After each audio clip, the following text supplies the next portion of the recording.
आज जिस टॉपिक के बारे में हम पढ़ने जा रहे हैं वो है density of gas at standard temperature और प्रेशर। देखिए, अगर आपको सिर्फ फॉर्मूले को याद रखना है तो ऐसे केस में आप मेन फार्मूला जो इसका है वो ये है, डेंसिटी बराबर molar mass of gas upon 22.4। Simply बात हमारे पास ये है।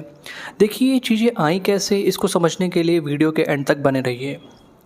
जैसे अगर आपको किसी भी गैस की डेंसिटी को फाइंड करना है तो आपको उस गैस का मास चाहिए होगा और वॉल्यूम चाहिए होगा।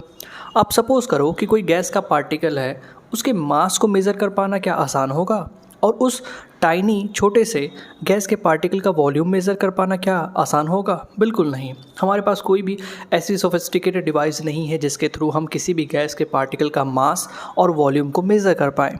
तो ऐसे केस में हम अपने सवाल को कैसे सॉल्व करें? तो इससे बचने के लिए, इस कॉम्प्लेक्सिटी से बचने के लिए हम क्या करते हैं कि हम अपने बेसिक नॉलेज का इस्तेमाल करेंगे जो कि हमने पीछे के लेक्चर्स में स्टडी किया। वो क्या है?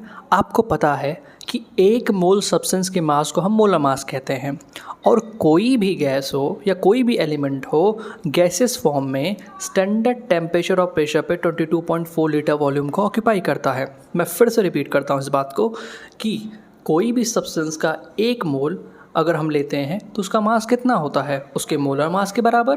भाई, मोलर मास होता क्या है? 1 मोल सब्सटेंस के मास को ही हम मोलर मास कहते हैं।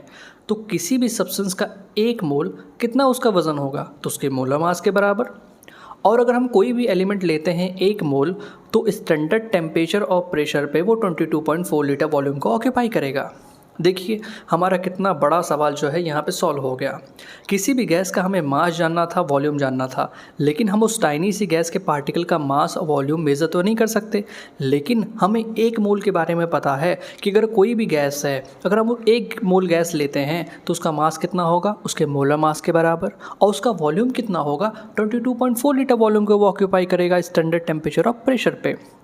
तो ऐसे केस में हमें एक पार्टिकल का तो कैलकुलेशन नहीं पता, लेकिन गैस के 1 मोल के बारे में हमें बहुत अच्छे तरीके से आइडिया है कि उसका मास उसके मोलर मास के बराबर होगा और 1 मोल सब्सटेंस 22.4 लीटर वॉल्यूम को ऑक्यूपाई करेगा।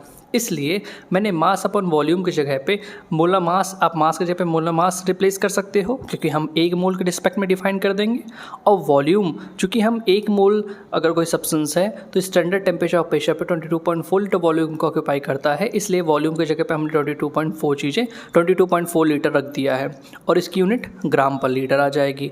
और देखिए, इसको मैंने नीचे भी रिप्रेजेंट किया हुआ है। हमने ये जो फॉर्मूला निकाला है वो 1 मोल के लिए निकाला है। आपको भी सवाल इसी ऊपर वाले फॉर्मूले से फाइंड करना होगा। Thank you. वीडियो को शेयर करें, सब्सक्राइब करें एंड लाइक करें, क्योंकि बेसिकली बात है कि यही है जो रिस्पांस जो मुझे मिलता है आपका।